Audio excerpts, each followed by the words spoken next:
എല്ലാ വേദനകളെയും അതിജീവിക്കാം. ഹബക്കൂക്ക് പ്രവചനം 3-ാം അധ്യായം 10 മുതൽ 19 വരെ. ധ്യാനത്തിനായിട്ട് 19-ാം വാക്യം. യഹോവയായ കർത്താവ് എൻ്റെ ബലമാകുന്നു. അവൻ എൻ്റെ കാൽ പേടമാൻ കാൽ പോലെ ആക്കുന്നു. ഉന്നതകളിന്മേൽ എന്നെ നടക്കുമാറാക്കുന്നു. ജീവിതത്തിൽ നേരിടുന്നതെല്ലാം സഹിക്കുക എന്ന തത്വശാസ്ത്രത്തിൽ വിശ്വസിക്കുന്ന ദുർബല മനസ്കരെയല്ല ഇന്ന് ലോകത്തിന് വേണ്ടത്. ജീവിതമാകുന്ന പാൽക്കടൽ കടയുമ്പോൾ ആദ്യം പൊന്തി വരുന്നത് കാലിനെ കൂടി ദഹിപ്പിക്കുന്ന കാളകൂടമായിരിക്കാം. എന്നാൽ മനുഷ്യൻ്റെ നിലനിൽപ്പിനാവശ്യമായ അമൃതും ജീവിതത്തിൻ്റെ പാലാഴിയിൽ സ്ഥിതി ചെയ്യുന്നുണ്ട്. നമ്മെ ക്ഷീണിപ്പിക്കുന്ന കഷ്ടതകളും വേദനകളുമാകുന്ന മത്തും കയറും ഉപയോഗിച്ച് സൃഷ്ടിപരമായി ജീവിതത്തെ മഥനം ചെയ്യുന്നവർക്ക് മാത്രമേ ജീവിതത്തിൽ നിന്ന് അമൃത് ലഭിക്കുകയുള്ളൂ. ജീവിതത്തിൻ്റെ വെല്ലുവിളികളെ നേടുവാനുള്ള ഇച്ഛാശക്തി ദൈവം നമുക്ക് നൽകിയിട്ടുണ്ട്. ന്യൂയോർക്ക് സ്റ്റേറ്റ് പോലീസിലെ ഒരു ഉദ്യോഗസ്ഥനായിരുന്നു ബോബ്. ആരോഗ്യ ദൃഢഗാത്രനും സുന്ദരനുമായിരുന്നു അദ്ദേഹം. നല്ല സ്വഭാവഗുണവും കായബലവും ധൈര്യവും പെട്ടെന്ന് തീരുമാനമെടുക്കാനുള്ള കഴിവുമുള്ളവരെ മാത്രമേ ന്യൂയോർക്ക് സ്റ്റേറ്റ് പോലീസിലേക്ക് എടുക്കാറുള്ളൂ. ഒരു ദിവസം രാത്രിയിൽ ബോബ് ഒരു കുറ്റവാളിയെ പിടിക്കുവാൻ ശ്രമിക്കുകയായിരുന്നു. കൊള്ളയും കൊലപാതകവും നടത്തി പോലീസിന് പിടികൊടുക്കാതെ ഒളിവിൽ നടന്നിരുന്ന കുപ്രസിദ്ധനായ ആ കുറ്റവാളി 110 മൈൽ വേഗത്തിൽ കാറോടിച്ചു പോവുകയായിരുന്നു. ബോണ്ട് അതേ വേഗത്തിൽ ഒരു മോട്ടോർ സൈക്കിളിൽ അയാളെ പിന്തുടർന്നു. കുറ്റവാളി ഇടയ്ക്കിടെ തിരിഞ്ഞു നോക്കുന്നുണ്ട്. ബോബ് ഒപ്പമെത്തുമെന്നായി. സർവശക്തിയും ഉപയോഗിച്ച് അയാൾ കാർ ഓടിക്കുകയായിരുന്നു. മഴ പെയ്ത് നനഞ്ഞു കിടക്കുകയാണ് റോഡ്.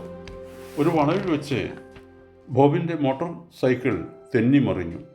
ബോബ് തെറിച്ച് ദൂരെ വീണു. ആശുപത്രിയിലാക്കപ്പെട്ട ബോബ് അനേക മാസങ്ങൾ കഴിഞ്ഞാണ് ആശുപത്രി വിട്ടത്. പോലീസിൽ തുടർന്ന് ജോലി ചെയ്യുവാൻ കഴിഞ്ഞില്ലെങ്കിലും മറ്റൊരു ജോലിയിൽ അദ്ദേഹം പ്രവേശിച്ചു. വർഷങ്ങൾ പലതു കഴിഞ്ഞു. ഒരു ദിവസം രാവിലെ എഴുന്നേറ്റപ്പോൾ തൻ്റെ ദേഹമാസകലം വേദനിക്കുന്നതായി ബോബിന് തോന്നി. കലശലായ വേദന. അദ്ദേഹം നടക്കുവാൻ നോക്കി. പക്ഷെ കാല് നിലത്തു കുത്തുവാൻ നിവൃത്തിയില്ല. ഡോക്ടർ അദ്ദേഹത്തെ പരിശോധിച്ചു. സന്ധികളിൽ നീര് വരുന്ന വാതരോഗമാണെന്ന്, തൻ്റെ ശിഷ്ടായുസ് മുഴുവൻ രോഗശയ്യ അവലംബിയായി ഇനി കഴിയേണ്ടി വരുമെന്നും ഡോക്ടർ അദ്ദേഹത്തോട് തുറന്നു പറഞ്ഞു. ഡോക്ടർ, ഞാൻ അങ്ങയെ സ്നേഹിക്കുന്നു. അങ്ങൻ്റെ സുഹൃത്തും നല്ല ഡോക്ടറുമാണ്. എന്നാൽ എൻ്റെ ശിഷ്ടായുസ് മുഴുവൻ ഞാൻ രോഗശയ്യാവലംബിയായി കഴിയുമെന്ന് അങ്ങ് എന്നോട് പറയരുത്. എന്തുകൊണ്ടെന്നാൽ ഞാൻ അപ്രകാരം കഴിയുവാൻ പോകുന്നില്ല. ബോബിൻ്റെ ഈ പ്രതികരണം അത്ഭുതകരമല്ലേ? താൻ എന്താണ് ചെയ്യുവാൻ പോകുന്നതെന്ന് കൂടി ബോബ് പറഞ്ഞു. വൈദ്യശാസ്ത്രപരമായി ചെയ്യാവുന്നതെല്ലാം അങ്ങ് എനിക്ക് വേണ്ടി ചെയ്യുന്നുണ്ട്.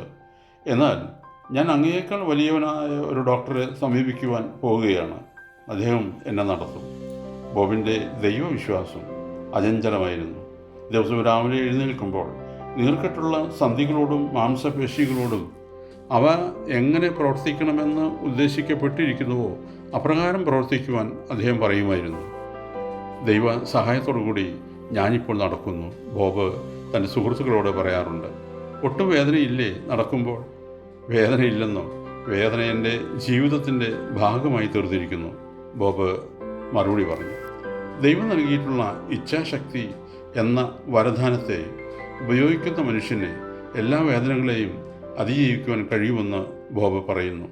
ദൈവത്തിൽ പൂർണ്ണമായി വിശ്വസിച്ചുകൊണ്ട് തങ്ങളുടെ ഇച്ഛാശക്തി വേണ്ടവണ്ണം ഉപയോഗിക്കുന്നവർക്ക് മാത്രമേ കഷ്ടതകളും വേദനകളും കൊണ്ട് മതിക്കപ്പെടുന്ന ജീവിതത്തിൽ നിന്ന് നന്മയുടെ അമൃത് കടഞ്ഞെടുക്കുവാൻ കഴിയൂ. അല്ലാത്തവർക്ക് കഷ്ടതകളും വേദനകളും ദഹിപ്പിക്കുന്ന കാളകൂടമായിരിക്കും. ഓർക്കണമേ, രാത്രി നക്ഷത്രങ്ങളെ വെളിപ്പെടുത്തുന്നു, ക്ലേശം സത്യങ്ങളെയും. 116-ാം സങ്കീർത്തനം 8-ാം വാക്യം. നീ എൻ്റെ പ്രാണനെ മരണത്തിൽ നിന്നും എൻ്റെ കണ്ണിനെ കണ്ണുനീരിൽ നിന്നും എൻ്റെ കാലിനെ വീഴ്ചയിൽ നിന്നും രക്ഷിച്ചിരിക്കുന്നു. ദൈവം അനുഗ്രഹിക്കട്ടെ. പ്രാർത്ഥനയോടെ കർത്തൃശുശ്രൂഷയിൽ എളിയ ദാസൻ.